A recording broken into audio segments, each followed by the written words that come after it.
Hello friends हम Madhya Pradesh exams की preparation कर रहे हैं और इस वीडियो में हम मध्य प्रदेश का साहित्य देख लेते हैं। एक्चुअली हम इसमें कवि और उनकी कविताएं रचनाएं ये देखेंगे।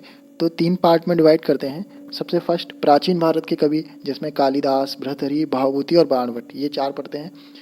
मध्यकालीन भारत से केशवदास, पद्माकर एंड कवि भूषण, इनको पढ़ते हैं।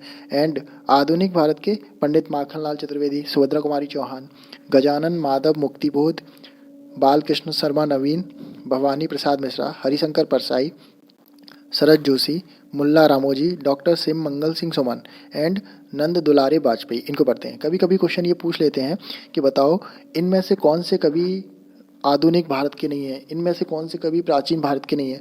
तो ये थोड़ा सा आइडिया हम रखते हैं।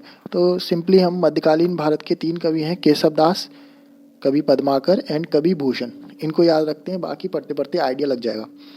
तो सबसे पहले हम प्राचीन भारत के फर्स्ट कवि कालिदास के बारे में, ये मैंने अभी टॉपिक कंप्लीट किया है, तो सोचा इसमें काफ़ी ट्रिक्स बन गई थी और बड़ी इजीली हो रहा था, तो सोचा एक वीडियो बना दूं, अगर जिस किसी को भी हेल्पफुल लगे वो देख सकता है।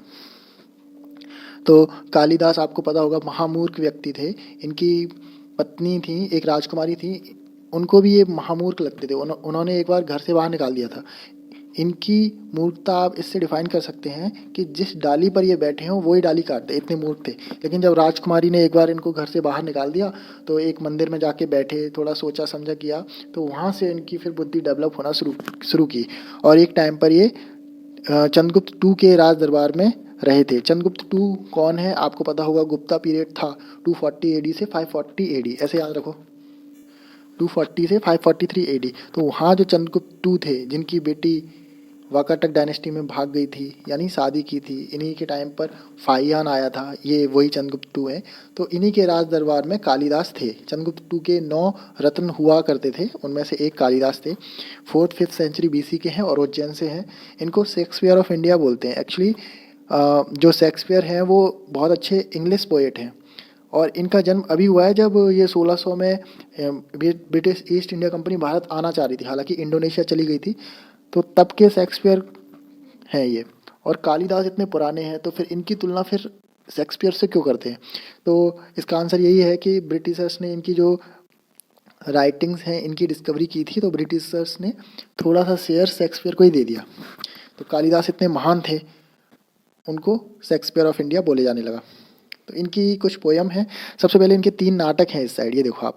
फर्स्ट है Abhigyan Shakuntalam, second Malavika Agnimitram and third Vikram Urvashiyam. तो ये तीनों ही प्रेम कथा हैं। आप देख लो यहाँ पे शकुंतला का प्रेम दुष्यंत से दिखाया गया है। मालविका अग्निमित्रम आपने सुना होगा, शुंग डायनेस्टी के जो पुष्यमित्र शुंग थे, उनके बेटे थे अग्निमित्र, वो उनसे रिलेटेड है। एंड विक्रम उर्वशीयम में इसमें उर्वशी की प्रेम कथा है पुरुरवा के साथ। देखो आपको कैसे याद करना है चीज़ें। देखो जब आप ये छोटी सी स्टोरी है, आप ऐसे याद करो कि घर से बाहर निकाल दिया कालिदास को और ये मंदिर में है, मंदिर की बालकनी में ये खड़े हुए हैं। तो ये अंधेरे का टाइम है और बादल, ये जो गरजते हुए बादल मेघ हैं, उनको देख रहे हैं और मेघ ऋतु आ गई है, मतलब थोड़ी थोड़ी सर्दी ऋतु आ गई है, मेघ ऋतु है। ओके, ऐसे याद रखना है आपको। तो इसी दौरान उन्होंने छोटी पोयम अपने मन में बनाई होगी मेघ को देखकर। तो आपको याद रखना है मेघदूतम एंड ऋतु संहार, ये इनकी छोटी पोयम है। छोटी पोयम बनाई, उसके बाद ही बड़ी पोयम बनाना संभव हो सका। तो बड़ी पोयम में आता है कुमार संभव एंड रघु संभव। हालांकि ये रघुवंश है, लेकिन रघु संभव से याद रखते हैं, तो ये बड़ी पोयम संभव हो पाई ना बनाना। तो देखो क्वेश्चन कैसा आता है, इनमें से ये बताओ कि बड़ी पोयम कौन सी है, और ऑप्शन में आएगा मेघदूतम, ऋतु संहारम, अभिज्ञान शकुंतलम, कुमार संभव। तो आपने थोड़ी सी टिक लगाई तो आपने बड़ी इजीली ये टिक कर सकते हैं सही। ओके, तो छोटी पोयम ये स्टोरी से याद हो जाएंगी और उसके बाद बड़ी पोयम बनाना संभव हो पाया। इनसे रिलेटेड कुछ 1-2 पॉइंट और हैं, वो देख लो। जैसे कुमार संभव है, तो इसमें शिव शंभू, ऐसा लग रहा है शिव शंभू जी हैं, तो इसमें शिव पार्वती की बात हुई है, शिव पार्वती के विवाह की चर्चा हुई है। क्वेश्चन ये आया था कि इनमें से कालिदास की किस कृति में शिव शंभू के विवाह की बात हुई है या चर्चा हुई है? तो ऑप्शन में ये कुछ भी दे दिया था और आंसर था कुमार संभव। ओके, फिर अभिज्ञान शकुंतलम जो इनकी श्रेष्ठ कृति एक्चुअली यही मानी जाती है। कैसे याद रखना है, देखो इसमें ज्ञान आ रहा है और जहाँ ज्ञान आता है ना, तो वो चीज़ श्रेष्ठ हो ही जाती है। तो इसलिए अभिज्ञान शकुंतलम ये इनकी सबसे श्रेष्ठ कृति है। ये इतनी श्रेष्ठ है कि जर्मन पोएट गेटे, इन्होंने अभिज्ञान शकुंतलम को इंग्लिश में ट्रांसलेट किया था। तो कि ज्ञान के गेट सबके लिए खुले हैं, ज्ञान के गेट सबके लिए खुले हैं, ऐसे याद रख लो आप। और इसकी इम्पोर्टेंस तब और बढ़ जाती है जब आपको पता लगेगा कि ये संस्कृत का पहला नाटक है जो इंग्लिश में ट्रांसलेट हुआ था। तो क्वेश्चन पूछने लायक है, तो आपको याद रखना है। अब फ्रेंड्स, प्राचीन भारत में सेकंड कवि हैं भर्तृहरि, इनके बारे में देखते हैं। देखो फ्रेंड्स, भर्तृहरि से आपको एक ट्रिक बनानी है, भ्राता, यानी ये किसी के भ्राता थे। तो याद रखना आपको, चंद्रगुप्त टू के भ्राता थे। इस भर्तृहरि से आपको याद आएगा। भर्तृहरि की गुफाएं उज्जैन में है, ये तो ठीक है, लेकिन बनारस में भी भर्तृहरि की गुफाएं हैं। क्वेश्चन एक बार आया था कि इनमें से कौन से शहर में भर्तृहरि की गुफाएं हैं, और उज्जैन ऑप्शन में ही नहीं था। उस टाइम बनारस काम आया था, क्योंकि बनारस ऑप्शन में था। ठीक है, तो दोनों जगह भर्तृहरि की गुफाएं हैं।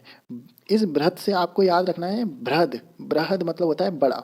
ठीक है, तो इसका मतलब ये दीर्घ कविताएं लिखते थे। क्वेश्चन ये साफ एक बार आ चुका है कि इनमें से कौन से कवि दीर्घ कविता लिखने के लिए फेमस थे। तो बृहद से आपको याद रखना है बृहद, बड़ी बड़ी कविताएं लिखते थे। देखो, इनकी 3 रचनाएं भी हैं, श्रृंगार शतक, नीति शतक एंड वैराग्य शतक। तो देखो, तीनों में शतक है, ये बड़ी बड़ी कविताएं हैं। ओके, तो ये तीनों ही रचनाएं भर्तृहरि की हैं। तो भर्तृहरि के लिए 2 ट्रिक हैं। एक तो यहाँ बृहद मतलब बृहद बड़ी, एंड भरत मतलब भ्राता, तो उससे याद रहेगा चंद्रगुप्त टू के भ्राता थे ये। ठीक है, नेक्स्ट प्राचीन भारत के कवि हैं भावभूति। आप यहाँ देख लिया अगर, बार बार रिवीजन होता रहेगा। देखो फ्रेंड्स, ये भावभूति हैं, स्पेशली ये देखिए आप, शुरू के तीनों कवि उज्जैन से थे और लास्ट के बाणभट्ट कहाँ से थे हम अभी देखेंगे। तो अब हम पढ़ते हैं भावभूति। तो यहाँ आपको एक ट्रिक लगानी है, भावभूति यानी एकदम भाव बदल दिए, जज्बात बदल दिए। मतलब ये पाकिस्तानी फैन था जिसने ये डायलॉग बोला था, उसी से याद रखना है कहीं ना कहीं, एकदम भाव बदल दिए, जज्बात बदल दिए। कैसे, देखो इन्होंने कैसे भाव बदले, ये देखो। उत्तर रामचरित लिखा, यानी राम जी से रिलेटेड, और तुरंत ही इन्होंने महावीर चरित लिख दिया, जैन धर्म से रिलेटेड। तो रामचरित, महावीर चरित, एकदम से भाव बदल दिए। इसलिए याद रहता है कि ये दोनों भावभूति की कृति हैं। और जो उनकी फेमस कृति है मालती माधव, ये प्रेम से रिलेटेड है, और ये इजीली याद होती है मालती माधव। ओके, लेकिन इम्पोर्टेंट बात यह है कि जो महावीर चरित है ये भी रामायण पर आधारित है, ये जैन धर्म से रिलेटेड नहीं है, रामायण पर आधारित है महावीर चरित भी, लेकिन याद हमें भावभूति से याद रहता है। ठीक, इनका मूल नाम श्रीकंठ है, ये तो सिंपली याद हो जाता है। अगर फिर भी मान लो कि हर चीज़ के लिए ट्रिक चाहिए, ये भी आपको ट्रिक से ही याद करना है, तो आप ऐसे याद रखो, भावभूति, जो भभूति होते हैं ना, तो थोड़ी सी भभूति कंठ पे लगा लेते हैं जब मंदिर में मिलती है कहीं पे भी, तो भभूति श्रीकंठ, आपको ऐसे याद रख सकते हैं। ठीक है, फिर नेक्स्ट है बाणभट्ट। बाणभट्ट के बारे में 2 चीज़ें हमें पहले से पता है। नंबर 1, इन्होंने हर्षचरित लिखी थी। कैसे याद किया था हमने, जब हर्षवर्धन पढ़ रहे थे 606 AD के टाइम पर, मतलब कुछ दिन पहले पढ़ रहे थे, तो हमने देखा था कि क्वेश्चन ये आएगा हर्षचरित किसने लिखा है, और ऑप्शन में हर्षवर्धन जरूर होगा। तो ध्यान रखना, हर्षचरित बाणभट्ट ने लिखा है। एक पॉइंट हमें ये याद है। सेकंड पॉइंट, बाणभट्ट से बाण सागर परियोजना पड़ी है जब हमने सोन नदी को कंप्लीट किया था। बाण सागर पर, यहाँ से सोन, ये MP का अगर मैं रफ मैप बना दूं, कैसा बन गया, तो यहाँ से सोन नदी जाती है, तो यहाँ पे थी बाण सागर परियोजना, ये हमने पढ़ी थी। तो देखो, इसके 2 पॉइंट और हैं। एक तो है ये कदम्बरी इनकी रचना है बाणभट्ट की, ठीक, एंड सेकंड, ये गद्य शैली के श्रेष्ठ कवि माने जाते हैं। 2 शैलियाँ होती हैं, पद्य शैली पोयम से रिलेटेड, एंड गद्य शैली सिंपल पैसेज से रिलेटेड। तो गद्य शैली के ये श्रेष्ठ कवि माने गए हैं। तो इसी पॉइंट से याद हो जाते। देखो, बाण सागर, यहाँ डैम है, तो यहाँ से आपको याद रखना है कदम्बरी का, जो इसमें डैम दिख जाएगा आपको, कदम्बरी किसकी रचना है, डैम, डैम यानी बाणभट्ट। ओके, और ये डैम के आसपास गंदगी रहती है, गंदा पानी रहता है, तो इससे याद रखना है कि गद तो फ्रेंड्स हम मध्य प्रदेश का साहित्य कर रहे हैं, और अभी हमने कालिदास, भर्तृहरि, भवभूति, बाणभट्ट, ये प्राचीन भारत के कवि हैं, इनके बारे में हमने कर लिया। अब हमें करना है मध्यकालीन भारत के जो कवि हैं केशवदास, पद्माकर एंड भूषण, इनके बारे में। तो सबसे पहले केशवदास के बारे में, इनका जन्म 1555 में हुआ था, मृत्यु 1617 में। तो आपको ये समझ में आ गया होगा कि अकबर के समकालीन है ये। ओके, तो इनकी रचनाएं हैं वो हमें ट्रिक से याद करनी है। इनकी पहले रचनाएं देख लो, यहाँ लिखा हुआ है कवि प्रिया, रसिक प्रिया, रामचंद्रिका, जहांगीर, जस चंद्रिका, विज्ञान गीता, नखशिख एंड छंदमाला। ठीक है, अब इसकी जो ट्रिक है वो थोड़ी सी पर्सनल है, मेरी पर्सनल ट्रिक है। अगर आपको यूज़फुल लगता है तो आप याद रखना, नहीं तो आपको खुद की इसकी एक ट्रिक बनानी पड़ेगी। देखो, एक्चुअली हमारे घर के पास एक पंडित जी रहते हैं, उनका नाम केशव दास ही है एक्चुअली, ठीक है। तो वो जब भी घर में कोई पूजा होती है तो वही आते हैं, कवि प्रिय हैं, मतलब जब भी आते हैं तो कविताएं गुनगुनाते हुए आते हैं। लेकिन उनकी दो खासियत है, एक तो वो अपने साथ एक दिया लाते हैं जिसमें चंद्र छपा हुआ है, ये सच बात है। दिया लाते हैं और जो पढ़ने वाली ज्ञान गीता है उनके पास वो लाते हैं, ठीक है, दो चीज़ें लाते हैं। लेकिन मुझे ऐसा लगता है कि जो केशव अंकल हैं या केशव पंडित जी हैं वो नए नए सीखे हैं, मतलब नव सिखिया बोलते हैं ना उनको, वो हैं नए सीखे, क्योंकि वो एक पूजा के लिए 6 माला मंगवाते हैं, 6 माला मंगवाते हैं, ठीक है। ये कोई स्टोरी या ट्रिक नहीं है, बस एक रियलिटी है जो मैंने आपको बता दी, ठीक है। आप इमेजिन कर कर सकते हैं तो ये ट्रिक आपके लिए भी वैलिड रहेगी। तो यहाँ से हमें याद रखना है, देखो केशव दास वही अंकल, ठीक है। तो वो कवि प्रिय हैं और उसी के साथ याद रहेगा रसिक प्रिय, ठीक है। अपने साथ वो चंद्र लाते हैं, मैंने आपको बताया ये दिया। तो रामचंद्रिका एंड जहांगीर जस चंद्रिका, इन दोनों में चंद्र चंद्र आ रहा है तो वो चंद्र, तो इससे याद रहेगा ये दोनों केशव दास की। उसके साथ वो लाते हैं अपनी एक ज्ञान गीता, विज्ञान गीता किनकी रचना है, केशव दास की। लेकिन मुझे लगता है नए सीखे हैं यानी नक सिख, क्योंकि वो 6 माला मंगाते हैं तो छंदमाला, ये सारी केशव दास की रचनाएं हैं।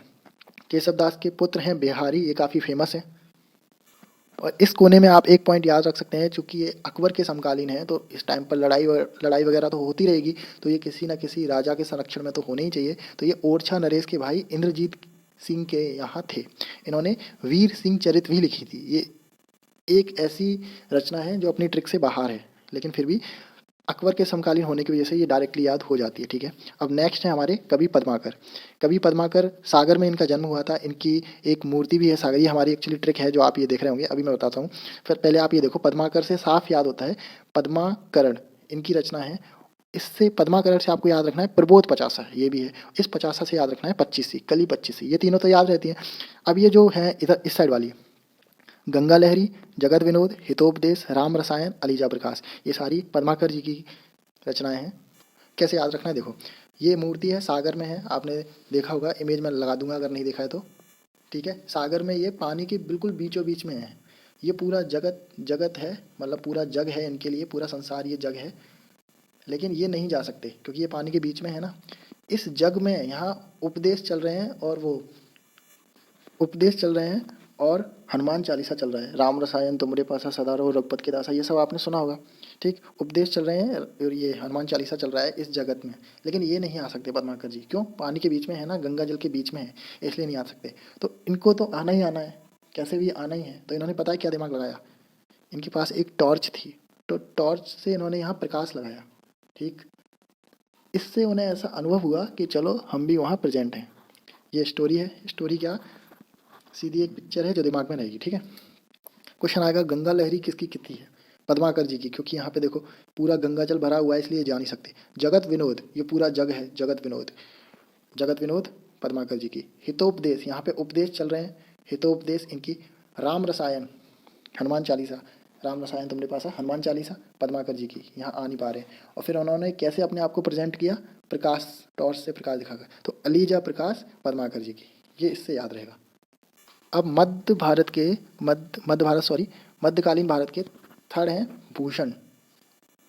तो ये इनकी रचनाएं हैं, भूषण उल्लास, भूषण हजारा एंड दूषण उल्लास, ये तीनों तो डायरेक्टली याद रहेंगे, ट्रिक बनाने की कोई जरूरत नहीं है, अगर ट्रिक बनाते हैं तो बेवकूफ़ी होगी, ठीक है। भूषण उल्लास, भूषण हजारा एंड दूषण उल्लास, ये डायरेक्टली याद रहेगी।